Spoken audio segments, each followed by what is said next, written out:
Assalamualaikum warahmatullahi wabarakatuh. Selamat berjumpa kembali dengan saya Nanang Jainal Arifin, Sarjana Pendidikan. Anak-anakku, kita di pertemuan pertama ini terpaksa menjalani pembelajaran dari rumah jarak jauh. Mengapa? Karena menghindari membludaknya penderita COVID di rumah sakit. Kita dengar sampai saat ini rumah sakit, para petugas kesehatan kewalahan menangani para penderita COVID. Rumah sakit sampai penuh penderitanya, sampai pasien itu tidak mendapatkan tabung untuk membantu pernapasan. Saya punya family di Kalimantan, punya teman yang familinya di Kediri. Itu dari pagi sampai sore, di mana dia mendapat gangguan pernapasan karena COVID, tidak mendapatkan tabung karena saking dibutuhkannya banyak tabung untuk penderita COVID, tabung pernapasan. Nah, untuk menghindari sebuah penyakit itu ada dua jenis ikhtiar. Nah, ikhtiar yang pertama adalah ikhtiar lahir. Ini ikhtiar lahir, di mana kita misalnya menggunakan masker jika kita di luar rumah, atau di sekolah-sekolah itu pembelajarannya jarak jauh, tidak di sekolahan karena menghindari kerumunan. Itu ikhtiar lahir.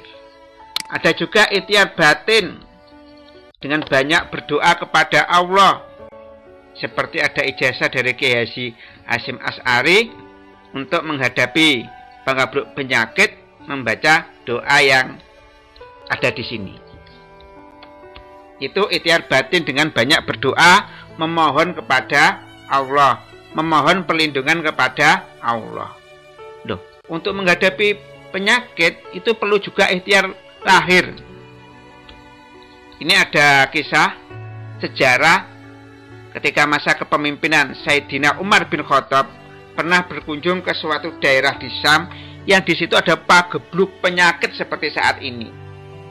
Sayyidina Umar bin Khattab itu akhirnya begini, berunding sama sahabatnya, apakah kita melakukan kunjungan ke tempat tersebut yang kena wabah penyakit. Ada sahabat Nabi yang menyarankan tetap berangkat, ada yang melarang berangkat. Yang melarang berangkat itu mengutip hadis Nabi, di mana hadis itu mengatakan, apabila kalian mendengar wabah taun melanda suatu negeri, maka janganlah kalian memasukinya. Adapun apabila penyakit itu melanda suatu negeri, sedang kalian di dalamnya, maka janganlah kalian lari keluar dari negeri itu. Akhirnya Umar bin Khattab tidak jadi melakukan kunjungan ke daerah wabah penyakit tersebut. Nah, itu Sayyidina Umar bin Khattab, ikhtiar batin, ikhtiar dengan akal, sehingga tidak cukup hanya meminta perlindungan dari Allah Subhanahu wa Ta'ala. Lalu ada juga hadis Nabi yang menguatkan perlunya ikhtiar lahir dalam mencegah penyakit, yaitu janganlah unta yang sehat dicampur dengan unta yang sakit biar tidak tertular unta yang sehat tersebut. Sehingga sesuai dengan saran pemerintah, kita kemana-mana pakai masker. Karena untuk mencegah penyakit tidak hanya cukup itu, selain ikhtiar lahir dan batin, berdoa kepada Allah Subhanahu wa Ta'ala. Nah, ini adalah foto keluarga saya. Ini istri saya, anak pertama saya, anak kedua saya, anak ketiga saya, dan ini Kak Acun, mungkin pernah dengar, pernah kenal ya. Ini motivator dari Mata Hati. Kalau ditanya alamat saya ada di mana, alamat saya kalau di daratan itu di Desa Aryo Jeding, Kecamatan Rejo Tangan, Kabupaten Tulungagung. Kalau di dunia maya, ini FB saya, Nanang Arifin. WhatsApp HP saya, nah, 085 6495 73416. Di mana studi saya? Nah, ini di Madrasah Aliyah Negeri Kodjan Blitar, sama seperti kamu. Kalau sekarang namanya kan Madrasah Aliyah Negeri Kota Blitar. Dulu zaman saya tahun 97 Mankodia Blitar. Ini adalah foto saya bersama teman-teman kelas 3 IPA 2 ketika dinyatakan lulus dari Mankodia Blitar tahun 1997. Wali kelasnya almarhum Bapak Komari, guru fisika. Kemarin barusan menghadap panggilan Tuhan yang terakhir kalinya. Setelah dari Mankodia Blitar tahun 1997, Bapak melanjutkan ke Universitas Jember. Ini Universitas Jember. Sini, ini kampusnya. Ini foto Bapak ketika masih kuliah tahun 97 sampai 2003 di Laboratorium Biologi UNED. Nah, ada pertanyaan, untuk apa kita belajar biologi? Ini enggak jadi pitakon kubur. Maaf, belajar biologi dalam rangka melaksanakan ayat yang pertama kali turun untuk umat Islam. Surat Al-Alaq ayat pertama, Iqra, bacalah. Secara kontekstual, Iqra itu adalah membaca, meneliti, mempelajari fenomena alam, fenomena sosial yang ada di negeri kita. Kalau kita melaksanakan Iqra, maka kita menjadi negara yang terbaik, menjadi umatan terbaik. Tapi ini yang sangat mengkhawatirkan. Indonesia sebagai negara muslim terbesar di dunia, indikator miniatur keberadaan umat Islam di dunia, Indonesia itu termasuk urutan 81 dari 87 negara dari sisi publikasi ilmiah, dari sisi hasil penelitiannya. Ini yang sangat disayangkan, keberadaan umat Islam di dunia kalah dengan umat-umat yang lain dalam rangka melakukan Iqra, dalam rangka melakukan penelitian. Budaya literalisasi di Indonesia itu kita nomor 2 paling bawah di dunia. Ya, kita kalah dengan umat-umat lain, umat-umat non-muslim dalam bidang Iqra, padahal ini ayat yang pertama kali turun untuk umat Islam. Nah, apa manfaat Iqra? Ya, ini ada seorang profesor, guru besar UIN Surabaya, namanya Profesor Dr. Muhammad Soleh. Beliau menemukan manfaat sholat tahajud.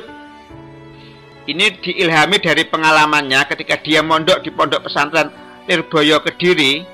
Dia sering sakit-sakitan, kulitnya terkelupas. Berbagai obat tidak ada yang bisa menyembuhkan, berbagai macam pengobatan. Akhirnya dia rajin sholat tahajud dengan khusyuk dan alhamdulillah sembuh dari penyakitnya. Pengalaman itu mengilhami beliau. Beliau pendidikannya di pondok pesantren Lirboyo Kediri, lalu di kuliah di Institut Tribakti Kediri, S1 diselesaikan di Universitas Muhammadiyah Malang, melanjutkan S2 di IKIP Malang, sekarang Universitas Negeri Malang, ya, jurusan pendidikan bimbingan konseling. S3-nya di Universitas Airlangga, jurusan kedokteran, Fakultas Kedokteran. Disertasinya adalah sholat tahajud bisa menyembuhkan penyakit, meningkatkan kekebalan tubuh kita. Ini juga menjadi gelar profesornya. Kalau itu untuk gelar doktor, berarti hasil penelitiannya, hikmah dari sholat tahajud itu dipublikasikan di jurnal internasional. Berarti sholat tahajud itu manfaatnya dapat dipertanggungjawabkan secara ilmiah, secara internasional. Ya, banyak orang-orang yang belajar dari beliau untuk menerapi penyakitnya dengan terapi sholat tahajud. Ini manfaatnya. Moga dari kalian, dari Man Kota Blitar, lahir profesor-profesor soleh muda yang menemukan hikmah-hikmah dari ibadah dan itu bisa menjadi masuk dalam publikasi ilmiah internasional. Nah, untuk kontrak belajar, ya, kontrak belajar kita di sini untuk nilai sikap semua saya beri nilai A, tapi akan menjadi berkurang jika absensi Anda tidak pernah absen. Anda tidak disiplin mengumpulkan tugas, apalagi tidak mengumpulkan tugas, nilai A bisa turun jadi B, bisa turun jadi C. Saya beri nilai A asal absensinya tertib dan tugas dikumpulkan tepat waktu. Nilai keterampilan saya ambil dari tugas praktek. Ini salah satu kakak kelas Anda, saya suruh foto selfie bersama tumbuhan dan diberi klasifikasinya. Ya. Lalu selanjutnya nilai pengetahuan saya ambil dari mana? Kuis, ulangan harian, ujian semester. KKM-nya berapa? 83. Kalau nilai ulangan Anda kurang dari 83, maka remedi. Nah, untuk materi pembelajarannya yang akan saya sampaikan di semester ini, ya, ini ya. Yang pertama adalah ruang lingkup biologi. Yang kedua, keanekaragaman hayati atau keanekaragaman makhluk hidup. Yang ketiga, klasifikasi makhluk hidup, pengelompokan makhluk hidup. Yang keempat adalah virus. Kelima, Monera. Nah, Monera itu bakteri ya, contohnya untuk menyebabkan penyakit disentri. Virus itu contohnya penyebab COVID, itu virus. Protista. Yang keenam, yang terakhir adalah fungi atau jamur. Ini materi-materi yang saya berikan di semester ganjil. Moto ya, di akhir pelajaran ada sebuah moto yang baik bagi kita. Ya. Dengan ilmu hidup jadi mudah. Dengan seni hidup jadi indah. Dengan agama hidup jadi terarah. Mari kita tutup pertemuan kali ini dengan doa akhir majelis.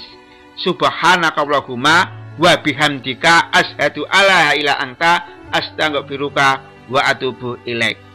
Sak bejo-bejone wong kang lali, sik bejo wong kang eling lan waspada, urip tangsa poso lan topo rame. Wallahu muwaffiq ila aqwamit thoriq. Wassalamualaikum warahmatullahi wabarakatuh.